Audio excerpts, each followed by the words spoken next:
जय गौ माता, जय गोपाल। दोस्तों, ब्राज़ील विजिट के जो एपिसोड आप लोग देख रहे हैं, उसके बीच में एक सूचना है आपके लिए।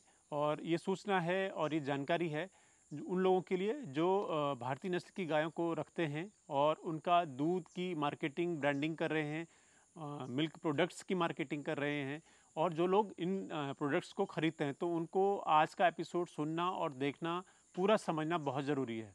तो दरअसल हुआ कुछ है कि 21 अगस्त को एफएससीआई ने एक एडवाइज़री जारी की।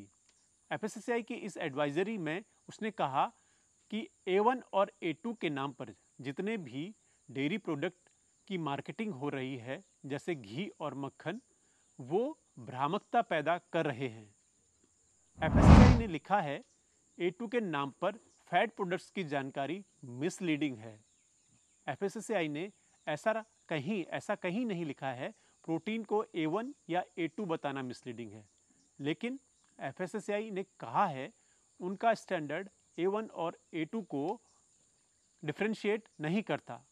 एफएससीआई की इस एडवाइजरी के सब्जेक्ट में उसने मिल्क एवं मिल्क प्रोडक्ट का जिक्र किया है, लेकिन अंदर के बिंदुओं में उसने सिर्फ मिल्क प्रोडक्ट का जिक्र किया है। इसलिए ज़्यादातर लोगों में असमंजस की स्थिति है कि वो दूध में भी A2 लिख सकते हैं या नहीं। हालांकि जो अभी आई एडवाइजरी से ये साफ है कि आप घी मक्खन की ब्रांडिंग A2 घी लिखकर नहीं कर सकते। वैसे आने वाले दिनों में ये तस्वीर ज़्यादा क्लियर हो जाएगी कि आपको क्या करना है। वैसे एफएससीआई ने अपनी एडवाइजरी में क्लियर किया है कि ज़्यादा से ज़्यादा 6 महीने के भीतर आपको मिल्क प्रोडक्ट की ब्रांडिंग से A2 हटाना ही होगा, क्योंकि एफएससीआई का ये मानना है कि ब्रांड्स की लेबलिंग और ब्रांडिंग पहले से ही तैयार होती है और उन्हें इतनी जल्दी हटाया नहीं जा सकता। तो A1 या A2 हटाना इसलिए संभव नहीं होगा इतनी जल्दी, लेकिन 6 महीने में धीरे धीरे ये सब काम हो सकते हैं। उसके बाद हो सकता है कि आप लोगों को A1 या A2 के नाम पर ब्रांडिंग करने में दिक्कत का सामना करना पड़े, एफएससीआई किसी तरह के जुर्माने की व्यवस्था कर दे। तो एफएससीआई की इस एडवाइजरी के बाद बहुत सारे लोग परेशान हो रहे हैं कि आखिर अब क्या करेंगे। क्या देसी गाय को अब A2 की श्रेणी में नहीं गिना जाएगा? तो ऐसे लोगों को मैं बता दूं, एफएससीआई ने कहीं भी ये नहीं कहा कि दूध A1 या A2 नहीं होता। ना ही उसने ये कहा कि हमारी गायें A1 या A2 नहीं होती। इसलिए आप सभी परेशान न हों। हाँ, गौपालकों, डेयरी फार्मर्स के अलावा आम जनमानस के सामने मैं एक बार फिर से ये सवाल उठा रहा हूँ और ये क्लियर कर रहा हूँ कि आखिर A1 और A2 क्या चीज़ है। आज मैं आपके सामने A1 और A2 के बारे में पूरी जानकारी दे रहा हूँ। तो इस वीडियो के माध्यम से आप लोग समझने की कोशिश करिएगा आखिर A1 और A2 होता क्या है, जिस वजह से ये पूरा बवाल, ये पूरा सिस्टम, ये भ्रांतियाँ फैली हैं। दरअसल दूध में 2 प्रकार के प्रोटीन, बीटा कैसीन A1 और A2 पाए जाते हैं। दूध में पाए जाने वाले प्रोटीन में से लगभग 1/3 भाग बीटा कैसीन का होता है। ये भी सच है कि अलग अलग नस्ल और अलग अलग देशों की अलग अलग गायों में अलग अलग प्रकार के प्रोटीन उत्पन्न करने की क्षमता होती है। एक रिसर्च के मुताबिक गायों में अब तक लगभग 15 प्रकार के बीटा कैसीन की खोज हो चुकी है। वैसे तो भारत की 98% गौवंश की नस्लें A2 बीटा कैसीन युक्त दूध देती हैं। वहीं भैंस सिर्फ A2 बीटा कैसीन वाला दूध ही देती है।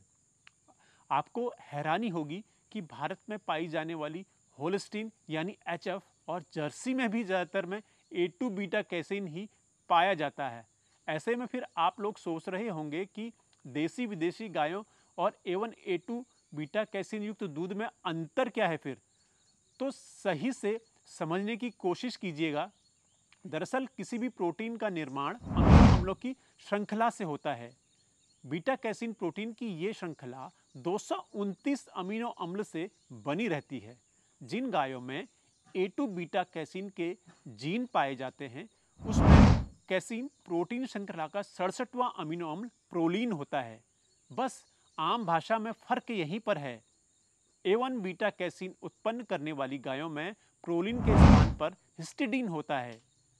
माना जाता है प्रोटीन श्रृंखला में ये परिवर्तन आज से लगभग 5000 साल पहले हुए एक म्यूटेशन या आनुवंशिक परिवर्तन के कारण हुआ। A2 बीटा कैसीन वाली गायों में प्रोलिन तथा BCM7 नामक प्रोटीन के मध्य मजबूत बॉन्ड या जोड़ बनाता है, जिससे BCM7 प्रोटीन गाय की भोजन नली, रक्त या मूत्र तक नहीं पहुंच पाता, जबकि हिस्टिडीन तथा BCM7 के मध्य एक कमजोर बॉन्ड होता है और ये A1 बीटा कैसीन युक्त दूध पीने वाले मनुष्यों की भोजन नली के जो भोजन नली है वहां तक आसानी से पहुंच जाता है और असली प्रॉब्लम यहीं पर मानी जाती है। वैसे किसी भी दूध को देखकर उसके A1 तथा A2 बीटा कैसीन युक्त होने का अनुमान नहीं लगाया जा सकता, किंतु PCR अर्थात पॉलीमरेज चेन रिएक्शन आधारित परीक्षण द्वारा इसे आसानी से पहचाना जा सकता है। कई देश ऐसा कर रहे हैं। इस विधि में दूध के नमूनों से DNA निकाला जाता है और A1 या A2 प्रोब द्वारा उपयुक्त जीन की पहचान कर ली जाती है। ये टेस्ट महंगा होने के कारण आसानी से सुलभ नहीं है और भारत में ये उपलब्ध है या नहीं इसकी मुझे जानकारी नहीं है। एक बात और समझिए, हर गाय की नस्ल में बीटा कैसीन के कोड की 2 प्रतियां होती हैं, जो A1, A1, A1, A2 या फिर A2, A2 प्रकार की हो सकती हैं। A1, A2 दूध देने वाली होल्स्टीन गाय में A1 और A2 बीटा कैसीन बराबर मात्रा में पाया जाता है, जबकि जर्सी गायों में 1/3 जीन A1 तथा 2/3 जीन A2 हो सकते हैं। इसलिए जिन लोगों के घर में अलग अलग नस्ल की भारतीय गायें जैसे गिर, साहिवाल, कांकरेज, राठी, थारपारकर इत्यादि हैं, जरूरी नहीं है कि वो A2, A2 ही हों या वो किसी भी कोड वाली हो सकती हैं। तो आप समझिए कि असली जो जड़ है, गौपालकों के बीच में जो समस्या है, या कभी कभार जो बड़े गौपालक हैं या ब्रीडर हैं वो ये टेस्ट करते हैं कि आखिर उनकी गायें कैसी हैं, कौन सी प्रोटीन वाली हैं, वो A1, A2 हैं, A2, A2 हैं, आखिर वो हैं क्या।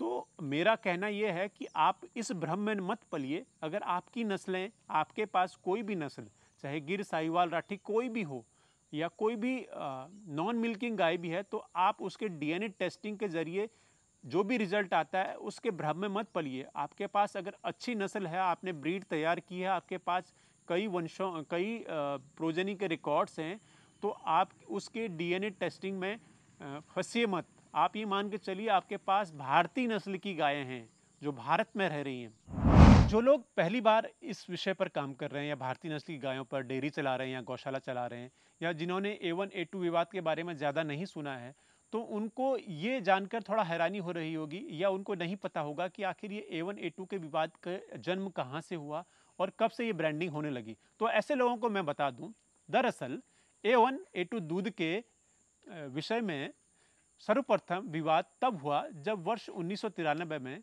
ऑकलैंड विश्वविद्यालय के बॉब इलियट ने बताया कि A1 दूध से बच्चों को टाइप 1 का मधुमेह रोग हो सकता है, यानी डायबिटीज हो सकती है।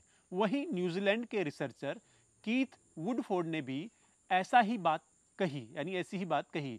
उन्होंने A1 दूध और उसके नुकसान को लेकर एक किताब तक लिख दी, जिसे डेविल इन द मिल्क नाम से कहा गया, जिसका टाइटल उन्होंने डेविड इन द मिल्क दिया। कीथ A1 दूध के धुर विरोधी माने गए।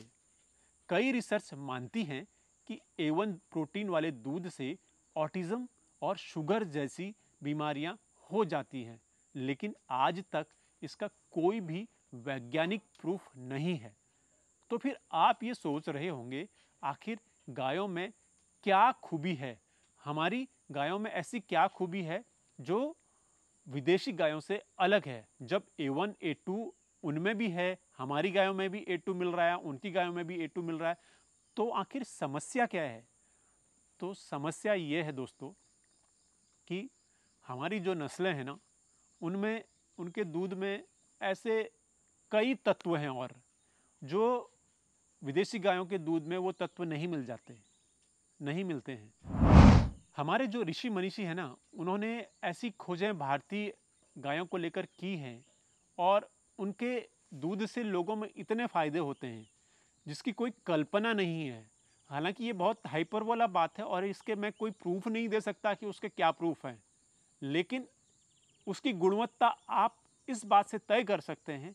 आप खुद भारतीय नस्ल की गाय का दूध पीजिए 1 महीना, और 1 महीना आप विदेशी नस्ल की गाय का दूध पीजिए।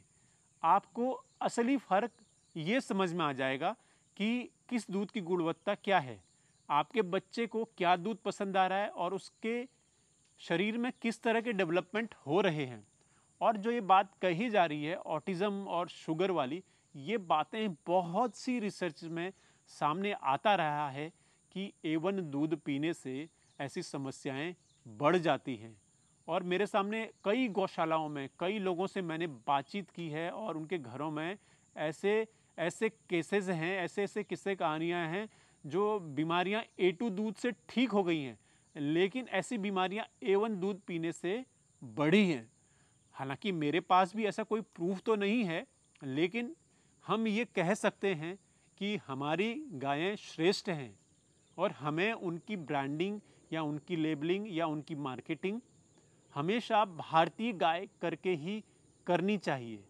हमें इस लफड़े में, इस विवाद में नहीं पड़ना चाहिए कि वो A1 दूध वाली हैं या A2 प्रोटीन दूध वाली हैं। हमें उनकी जो पहचान है, उनकी जो ख्याति है, वो A1 A2 के रूप में नहीं होनी चाहिए। हमारी भारतीय गायों की ख्याति भारतीय गायों के रूप में होनी चाहिए। हमारी ब्रांडिंग भारतीय गाय का दूध, भारतीय गाय का घी, भारतीय गाय का मक्खन कह के होनी चाहिए। या आपके पास कोई भी नस्ल की गाय है, आपके पास अगर साहिवाल नस्ल की गाय है तो आप साहिवाल नस्ल की गाय का दूध, साहिवाल नस्ल की गाय का मिल्क, साहिवाल नस्ल की गाय का मक्खन, घी, इस तरीके से ब्रांडिंग करिए। और यही आने वाले समय में हमारी गायों को एक नई पहचान देगा। आप इस प्रोपेगेंडा में बिल्कुल भी मत पड़िए कि वो A1 है या A2 है। आप इस विषय में ज़्यादा जोर दीजिए कि हमारी गायें शुद्ध भारतीय नस्ल की हैं या नहीं हैं, हमारी गायों में शुद्धता के गुण हैं या नहीं हैं, हमारी गायों में जो ब्रीड कैरेक्टर हैं वो प्योर हैं या नहीं हैं। तो उम्मीद करता हूँ आप लोग इस एपिसोड को देखकर समझने की कोशिश की होगी कि आखिर ये क्या जानकारी आज आपको मिली है।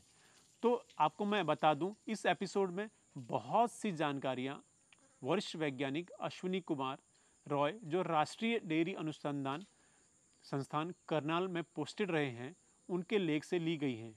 रॉय साहब का मार्टी इंडिया बहुत बहुत धन्यवाद देना चाहता है, और धन्यवाद उन लोगों का भी देना चाहता है जो लोग मार्टी इंडिया को फॉलो करते हैं या मुझ पर विश्वास करते हैं।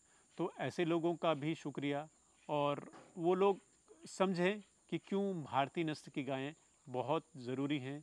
और ऐसी गायों पर ही, ऐसी गायों का दूध ही आप पीजिए, ऐसी गायों का मक्खन ही आप खाइए, ऐसी गायों का घी ही आप खाइए।